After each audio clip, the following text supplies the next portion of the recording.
Hey guys, welcome back to Retail Tea Time with your girl Mary. You guys are definitely in for a treat with the story I have to tell today, so let's spill some tea.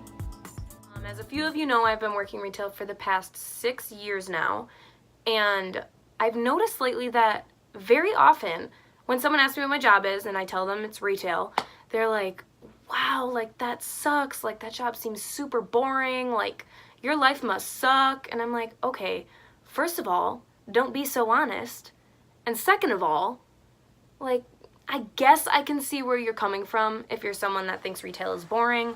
Because yeah, I guess as a customer, if I were to go into a store, I kind of just see the employees standing around not doing much.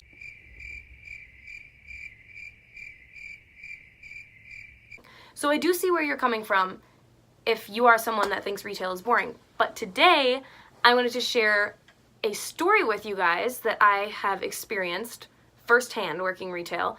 And my goal is that you will no longer think retail is boring, but you will actually think it's very interesting.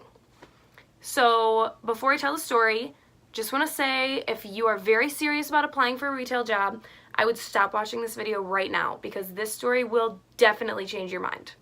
Okay, here we go. So this was 4 years ago. I was working at a clothing store up at the front by the registers, like ready to check people out whenever they were. And this little lady comes up to me and she's probably like 50.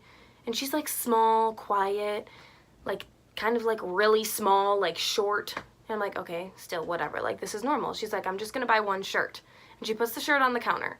And I was like, okay, your total is $804.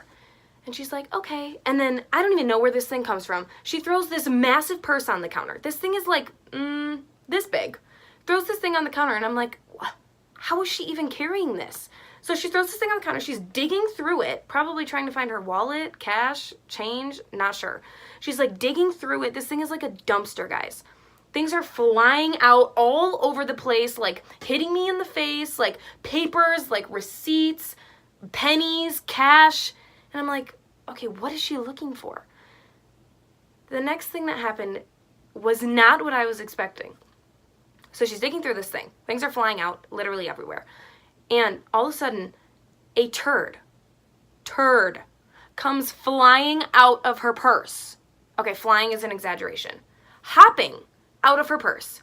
Hops onto the counter and is rolling towards me. And she's like, oh my God. And she like grabs all of this random stuff, grabs the turd, throws it in her purse, runs out of the store, runs to her car, and skirt, she like leaves the parking lot. And I was like, I didn't even know what to do. I was like, oh my gosh, what just happened? So I have a few questions, and I'm sure these questions are going through your head as well. One, why would you have a human turd? Oh yeah, sorry. This was a human turd, by the way. Human turd size. You know, yeah. Why would you have a human turd in your purse? Loose, not wrapped up. You know, in general, why would you have a human turd in your purse? And second, why would you bring it to the store? Okay, we're not going to get into that anymore, but I am just very confused and concerned about that situation. Still, today. This was 4 years ago. Still concerned about it. So that was something that me and my coworkers definitely talked about for months to follow. That was very non-boring. So I hope after watching this video and hearing this crazy story about retail, I hope that you guys no longer think that retail is a boring job, because though it can sometimes look boring, there are some things that happen to retail employees that that one story makes retail like the most interesting job I've ever had. Very surprising. Thanks for tuning in to Retail Tea Time this week. Don't forget to like and subscribe below, and come on back next week where I'm going to spill some tea about the things people leave in fitting rooms.